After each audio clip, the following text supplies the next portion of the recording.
Santa Fe. I'm Carlene and welcome to Living Santa Fe. Today we're sitting here at the gorgeous building of the county clerk's office. Yes, it's the county administrative complex. So it's all the elected officials who are not the commissioners, plus some of the land use and sort of outreach land use, film office, some other administrative offices here in 100 Katharine. Well, it's just a beautiful building, and of course everybody knows you, Katharine Clerk, county clerk. Staff is just working their butts off today. I saw them down there trying to get everything organized for the election. Katharine, I just got this form, and we all did. Yes. What do you call this? This is a notice of election. So we send it to all of our constituents who are registered to vote, who are primary voters. And essentially it reminds folks that an election's coming up and that they are registered. And then it tells you with a QR code, scan to request an absentee ballot. So we try to make that very, very easy for those folks who like to register for an absentee ballot online. And what's new this year is that we can actually register to be permanent absentee. So from now on, if you register as permanent absentee, as long as you maintain that mailing address, we will send you a ballot automatically in New Mexico. Right, and then you fill in the little box. Yeah. And you will send it every year. I will send it every year, while you maintain your address, of course. Okay. And then we also send you all of our polling sites for Election Day, all of the early voting sites, and then of course the location of our secure ballot drop boxes. Those are our permanent drop boxes that we've installed in Santa Fe County. And you know, it's very easy to vote in Santa Fe County because we have the most per capita for voters, as well as several of them, 75% of them, are drive-up. No other county has drive-up boxes. So we've really gone above and beyond for making voting as easy as possible in Santa Fe. So there's no excuse not to vote. Yes, you don't even have to get out of your pajama pants. You can just drive up to the box and put the ballot in. Okay. Now the legislature passed some things this year. People with guns cannot come up and stand in front of the voting place. So you can be concealed carry. Okay. But you can't be open carry in any polling site. Yes. So there won't be any guys sitting out in a truck with a couple of guns in their hands. They might be able to sit in a truck as long as it's the preferred distance, yes. Okay. Yeah, okay. But they can't be in the polling site. Have you had any problems? There has been a history occasionally in certain sites, but I would say in Santa Fe it's not been as significant. There was some dust-ups in 2020 of folks who had guns on them in the absentee area, but under my tenure we have not had that issue. Okay. What about the problems we had at the last election with these electorates, fake electorates? Oh, the fake electors. I know they're all being investigated. Any news about that? So the Attorney General investigated, and he felt that it was not prosecutable in New Mexico, the 5 false electors. So the legislature has looked into passing something to make that more strongly illegal. But as far as I know, the Attorney General has declined to prosecute the 5 fake electors. Okay. Could they be prosecuted in another state? In other states, they are prosecuting false Okay. electors, mostly because their letter did not have a get out of jail, literally, clause, which said if the election goes a different way, then consider this letter essentially, or our status as non-valid. Other letters from other false electors in other states didn't have essentially an escape hatch, so they are being prosecuted for attempting to overturn an election or falsely become the electors. Okay. Are you in touch with all the county clerks in New Mexico? I have a very close relationship with many of the county clerks in New Mexico, yes. How do you work together? So we work together pretty well. I'll give you an example. During the fires in 2022, this was right when the fire was burning at 400,000 acres. And so we met with the Secretary of State, with Homeland Security, with Emergency Response, and all of the county managers and the county clerks that were affected, which is San Miguel and Mora counties. And we came up with a plan that our office would actually support them. So we did machine certification for San Miguel County in our warehouse, and we worked with helping those clerks essentially be able to conduct the early voting of an election, because most of their counties were on fire, and by statute you have to have early voting locations within the county boundaries. So that was a little harrowing, that when your entire county is on fire, it is very hard for folks to have a polling site. And so what we did is we supported our fellow county clerks, and also we were on call to help support Los Alamos County as well. So we work very closely with our counties. A lot of my staff will actually go down to other counties to see how they do things. In fact, I was just in, for a leadership training, I was just in Carlsbad, and I visited the county clerk's office there to talk to them about how they run their election, to see their warehouse. So we're very, very interested in collaborating. And I actually have this long-term project that I'm working on with several county clerks or long-term staff, the election experts, I would say, or the clerks experts, the ones who really are kind of the policy nerds around the state. So one of the things we have in New Mexico is something called the NMEDGE program, which trains commissioners, treasurers, assessors, and clerks. And there's a certification called the Certified County Clerk, which is about 35 classes. I'm actually the first person in our county to complete a Certified County Clerk certificate. No other person has done so since it's been available since 2008. And because I know elections and operations and management so well, what I've decided to do is spearhead the effort with several other clerks to rewrite every single class to be much more modern. Because a lot of the classes were very statute driven, and I think that the statute is wonderful, right? But the implementation is the key. So I have, as part of coming from the campaign world, I have seen many elections where the clerk did not implement the law correctly, or at least in a way that made sure that there was as much access as there should have been to vote. And the implementation was the key, the difference. The person who's sitting in the clerk's seat is the person who makes all the difference. So that implementation is critical.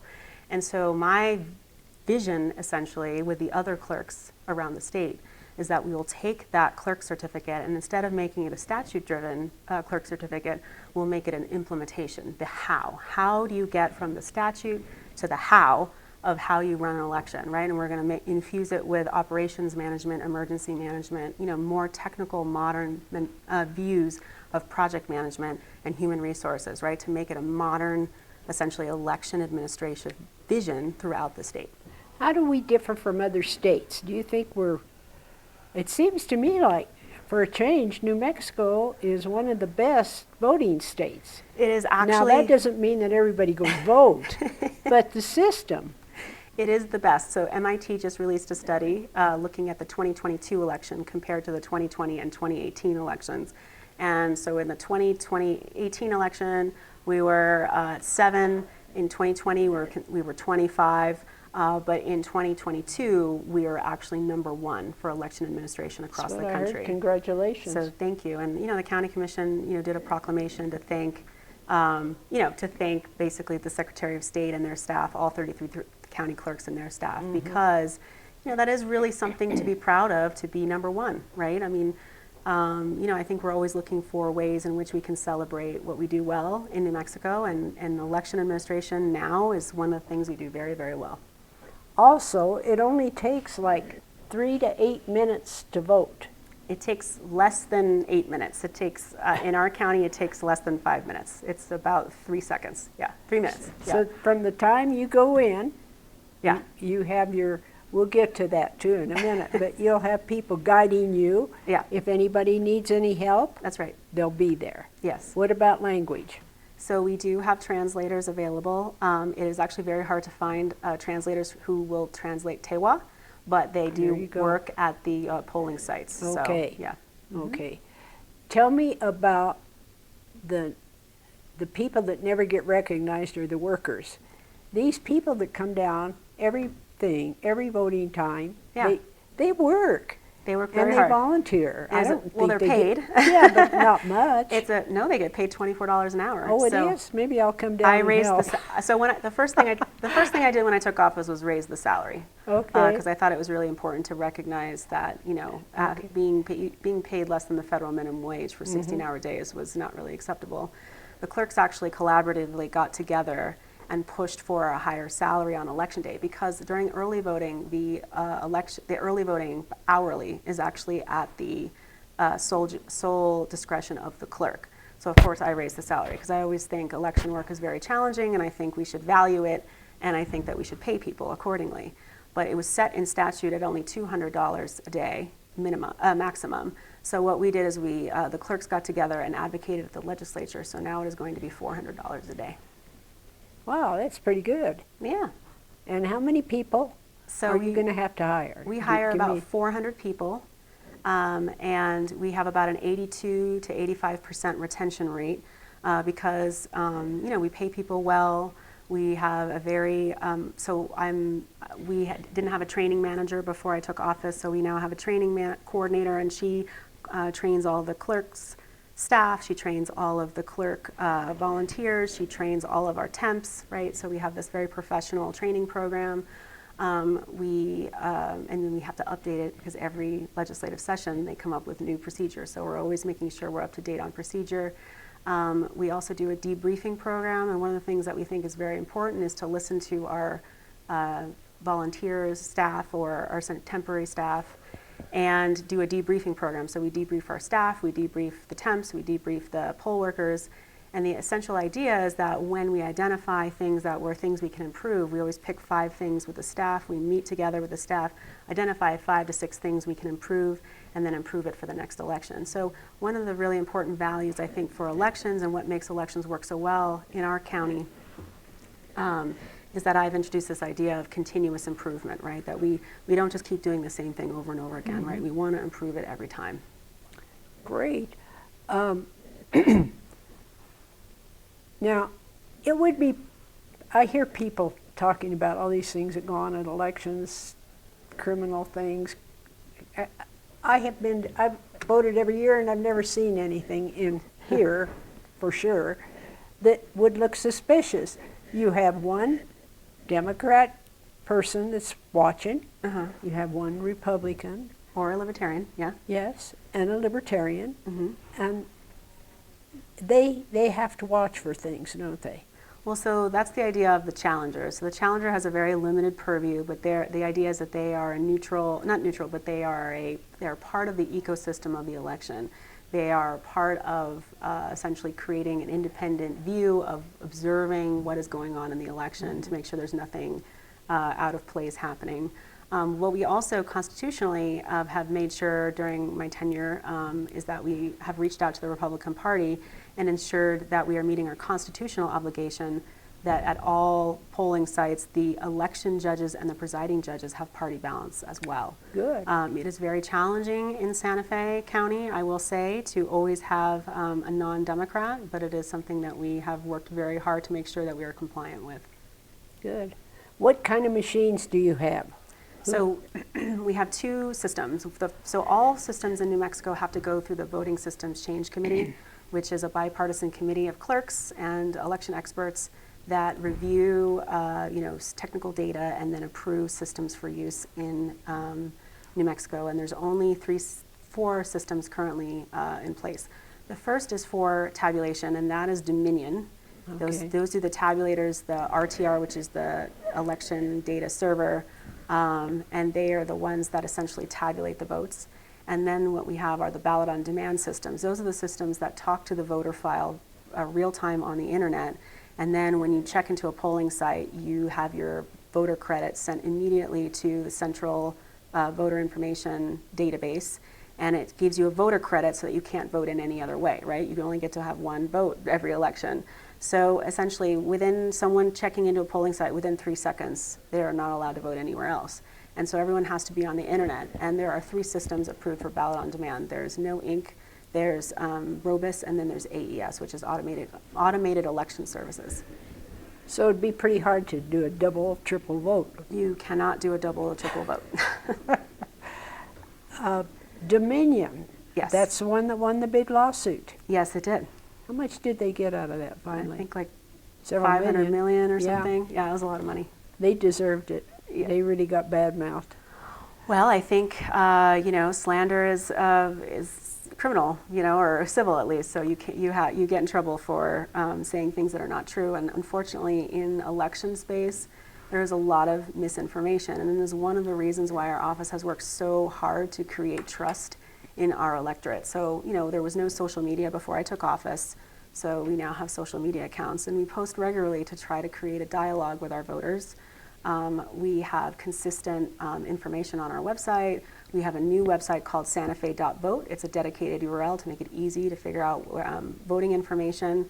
We have real-time vote mapping, so essentially when you go to all of the polling sites during voting hours, you can see that how long it is to wait at each of the polling sites. But we also have essentially a little applet on our website that shows people as they're voting. Mm-hmm. So essentially, as people check in, it shows the numbers of people who are voting. And that's to create this idea of that people are getting transparency around the voting process. And we also make sure that we post our results right away. So one of the things that is really, I have a neuroscience major from Berkeley, and I have a moral psychology degree from Berkeley. And one of the things that I was very interested in is decision making, right? So one of the things that they tell us in human factors and sort of managing expectations is that humans get very impatient after 14 minutes, and they actually start to mistrust things after 14 minutes. So if you are not posting your results by 7:14, essentially you're casting doubt. So one of the nice things about New Mexico is that we can pre-tabulate our ballots, our absentee and early voting. We can reconcile everything before the time. Then we print our results at 9 a.m. That's the earliest we can print our results. But we can have those chips ready and pre-loaded so that at 7:01 we post. And actually Santa Fe County, since I've taken office, instead of taking days or hours to post, at 7:01 or 7:02 we are posting our results. So that way folks know that we are on the ball, we're highly organized, we've reconciled everything, and the results have been verified because each of those chips have a serial number. They go to the central server. They've been verified as coming from the machines that are designated for those polling sites. And then, of course, those are the unofficial results, right? Those are the results that we've tabulated. And then we go a series of checks and balances. So first we canvass at the county level and double check all the results. Then we canvass at the state level with the Secretary of State. Then an auditor checks those results again. And then we have then they're certified. And then we have a random audit where an auditor chooses precincts at random where because we have voting convenience centers, several precincts or many of the precincts are in each of the voting convenience centers. And so we choose precincts. And so that means we have to pull several tabulators and pull those ballots, and then we hand tally them to prove that several tabulators did what they were supposed to do. And it's considered probably the best system for verifying results in New Mexico. So on election night, it's the unofficial results because the chips themselves have been verified in advance. So then, or at the time as the chips are coming in from the election day sites, we're uploading them as they come in, and we generate trust because we're doing that quickly and efficiently. And then we go through the canvassing process to ensure that those results check out, essentially. Now, how closely do you work with Secretary of State's office during this whole period? Very, very closely. So we have regular meetings with them. We go to election school. It used to be that the staff here did not all go to election school, but one of my interests is professionalizing the clerk's office. Mm-hmm. I've made a really big push to professionalize this clerk's office. And one of the things we do, before I took office, not everybody went, and now everyone who is Bureau of Elections goes to election school to learn how to run the election. So that way, if one of us is sick, the things don't fall apart. Essentially, there's always coverage, and we can make sure that we run a smooth and efficient election.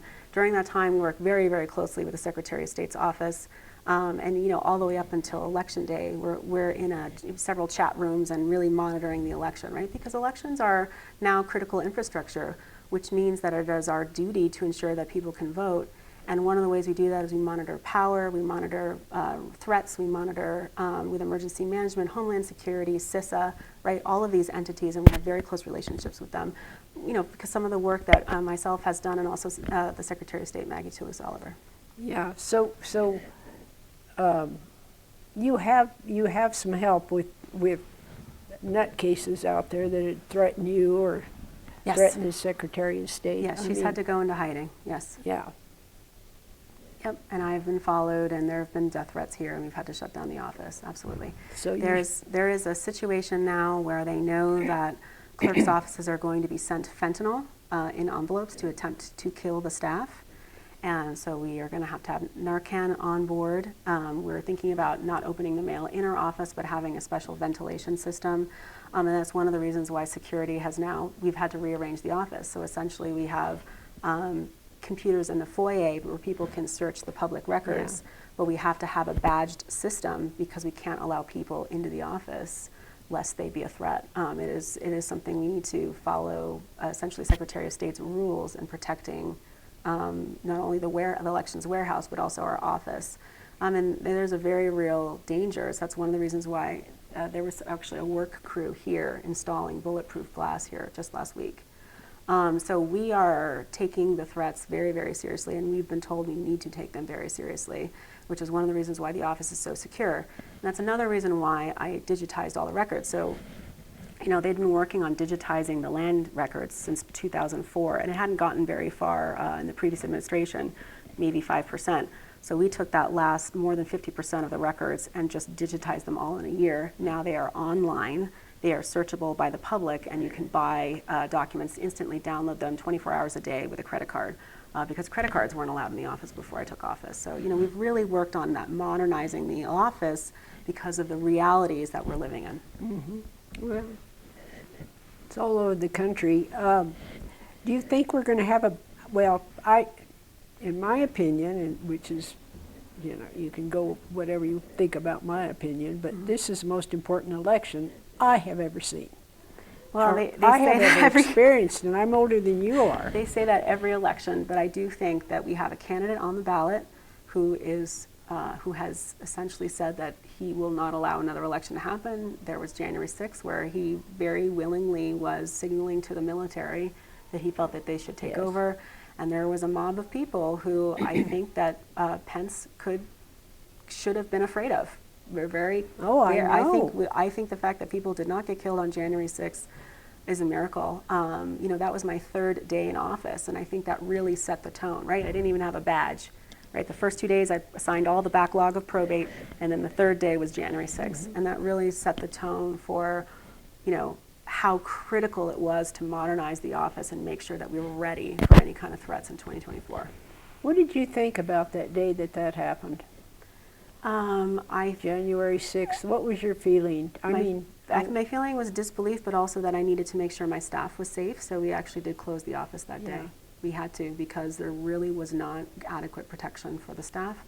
And when we did close, we actually had someone try to break into the office because we knew that there was an action down the road at the Roundhouse, but we weren't sure if that was going to spill over to the clerk's office. Are you working closely with the legislature? Yes, so I testify on most of the bills and actually have been asked to be the lead expert on several bills at the legislature. Is it pretty, are you accepted pretty well in there? Oh, yeah. I mean, I don't think they've ever had. If there's anything clerk related, I definitely get texts from both parties actually asking me about the technical aspects of the policy. You know, I used to work at the legislature. I have a very extensive policy background. I used to work I was a fellow at the Roosevelt Institute. I've worked on policy as, you know, working at the legislature, so as an analyst and as a committee secretary and as a legislative assistant. So, you know, and I've even helped draft some legislation. So for me, you know, I'm very familiar with policy and, you know, definitely that line of communication is open, and I get texts a lot about different bills that come through. Tell me a little bit about your background, where you were born, what are you doing in Santa Fe, Sure. and how you got here. And so I'm a multi-generational military brat. My grandfather served in World War II. My great-grandmother actually served during the war. My father did 22 years in the Air Force, and so we traveled around a lot. And I was born in Germany, and then I lived in Spain, and then we lived in the West Coast as Clinton was closing some of the Air Force bases. My dad's job was to assist with some of the closing and then have basically after the post-base closure operations. So, I am used to moving around in different places, and, I think my service really, my call to public service really comes from that idea of, that it's part of my family's duty to protect the democracy that they sacrificed their lives, that every generation has sacrificed their life for, and that my parents and my grandparents and the generations before risked their lives for. So, I really feel strongly that that this is my generation's, call to service. And I didn't necessarily know it was going to be elections. I was interested in joining the military, but I didn't know it was going to be elections until I had been working in politics. I always thought I'd be a scientist. I was interested in getting a PhD. Because I have a neuroscience background, and I ended up doing an MBA because I was very interested in operations and, efficiency and making things better, throughput, and I didn't know it was going to be so beneficial to do elections work, but I think I started getting interested. I did emerge in 2017, and when I did emerge, I said I would run for county clerk because it was very clear to me that the role of the county clerk is so critical for protecting democracy because, like I said, you can have as much legislative, you can have all the rules, administrative rules and laws in place, but it is the person in the seat and what they believe that will make the difference on whether or not someone's vote will count. And I'll give you an example. In New Mexico, if you do not use the last four of your social now on your ballot, your vote won't count. Or previously, if you forgot to sign your ballot, your vote won't count, and you have to what's called cure your ballot. Now, it used to be that the clerks would just, depending on the county you're in, some clerks will just send you a letter. And that takes a while. It's 7 to 10 days to get your notice, so you may not get that information in time. We call people, we email people, we actually knock on their door with a form. I have personally knocked on doors in Edgewood with a form asking people to cure their ballots because I'm willing to go the extra mile. And that makes all the difference for people who are counting on you to make sure their vote counts. So, the person who's sitting in that seat is the person who's going to make sure that your vote counts. And I strongly believe we should do everything we can to make sure votes count. Because I have been involved in several elections. I worked in politics for 20 years, sometimes volunteering and then having another job. Like I used to work for Apple Computers. I used to be a technologist. I used to work on, being an executive director. Really big organizations or small organizations or standing up events, things like that. But what was clear to me when you work in elections is that, the clerk can be well-meaning, but if they do not have the organizational chops to get that done, people may be denied the right to vote that day. So one example is, I was at Berkeley. I had a friend who was running for city council. There are 30,000 Berkeley students, so it just seemed to me obvious that someone who is from a group of 30,000 people should be able to get on city council. And he was running, and we went to all the dorms and we registered thousands of students, and the clerk just didn't believe that students would vote, right? It's the stereotype about young people. They won't vote, so they didn't have those registrations ready, so they had to vote by provisional ballot, and they ran out of provisional ballots, and they could only go to that site, and they couldn't go to any other site, so it was 5 to 6 hour waits, and we called the Attorney General, and they said there's nothing they can do, and I truly believe that my candidate lost because of that, because of the clerk not believing that young people would vote and sort of not being over-prepared. And so, I want to be in a position where I'm never surprised, right? That no matter how many people show up to vote, we will always be able to handle the throughput, essentially, of those voters coming through to the polling site and making sure that we're well prepared, encouraging people to vote early so there's less pressure on election day, things like that. Now, students, again, you think there's going to be a big turnout this year of kids? Well, 18-year-olds can vote now, and that has been in for 50 years now. Yes. So actually, if you're 17 years old, you can vote in the primary if you're going to be 18 before the general. Okay. So in New Mexico, we have a little back door for younger voting. One of the things that we do in our office that we introduced is this new program called Democracy 101. It's actually an award-winning program. We've won national recognition for it. But essentially, I go into all of the high schools that I can get into, that'll let me in, with a tabulator, and we run a mock election. So we do a civics education program. We pre-register all of those students because we can put them on the voter roll in suspense, and then as soon as they're eligible, we can roll them over into being active so that they can vote. We recruit them to be poll workers, and we also run a mock election where we dispel a lot of misinformation about how the tabulators work so that they are empowered. I mean, one of my major goals as a county clerk is to empower our voters, right? The idea is that you don't have to wait for someone to register to vote. You can always go to nmvote.org and check your registration or re-register, and we give that same message to students, which is that voting is actually very easy in New Mexico. Here's your permit, here's your pretend ballot with controversial topics like your favorite ice cream flavor and your favorite day of the week.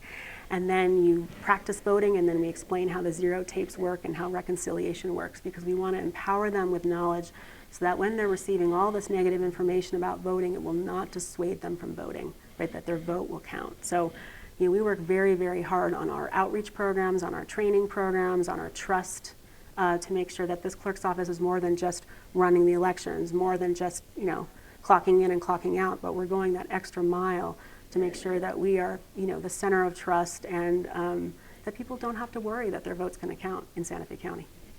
I think it's amazing what you've done. I remember as a kid, I used to go with my parents. It was a different day and age now. Well, they'd drag me up to the school still and go vote, and you get a little piece of paper and you vote, and my mother and dad would fight about which one they were going to vote for. And I kind of learned as a kid that this was so important that we have to do it. Yes. And we don't have civics in schools anymore. Well, we're trying to get back to that. Yes. So the fact that you're going to the schools and working with them is yes, and making kids part of it. Yes, and we do because this is their world. This is their world, and we work with several youth programs around the state who come to the Roundhouse, and then we actually run their elections for them there too. Mm-hmm.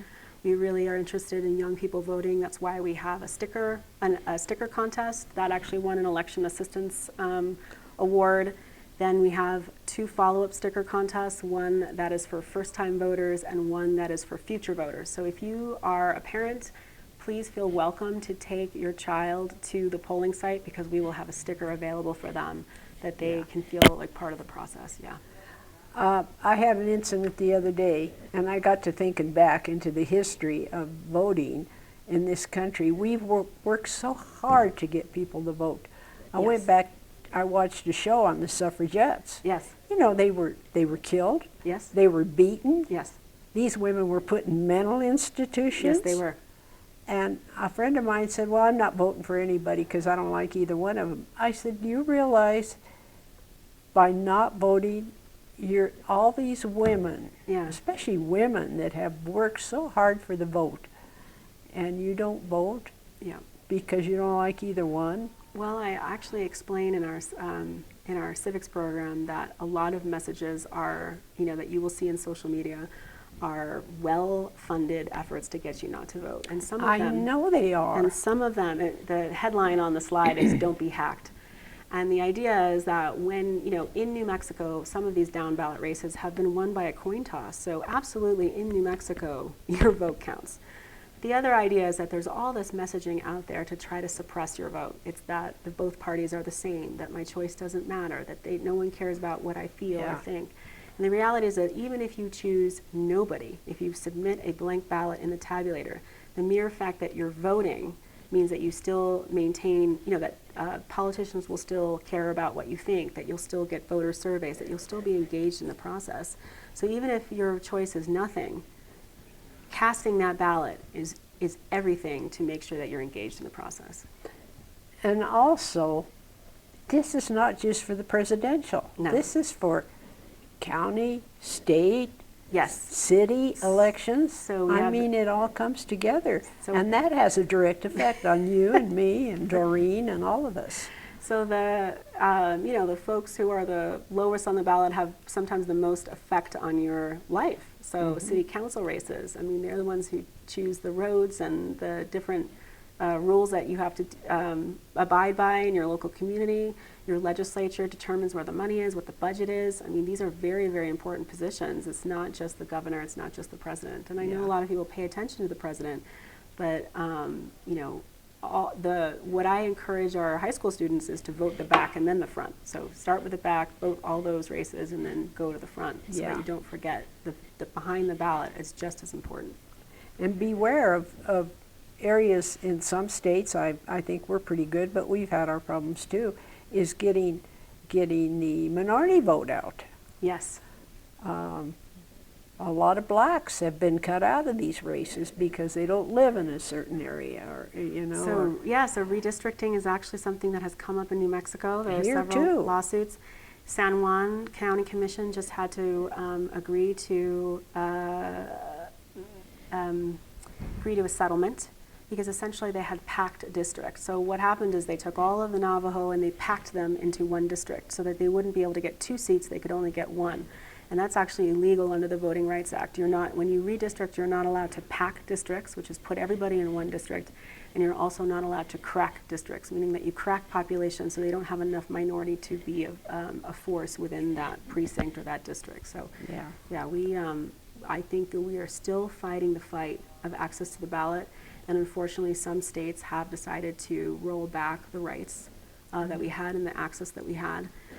So you know, it is the fight. It is the fight of a generation. We need to make sure that we are fighting for access to the ballot. You know, my mom describes being in the 60s, being in college in the Boston area. Noam Chomsky was at an event, and police came in on horseback and tried to beat them, you know, with clubs essentially for protesting, you know, the South's repression of African American voters.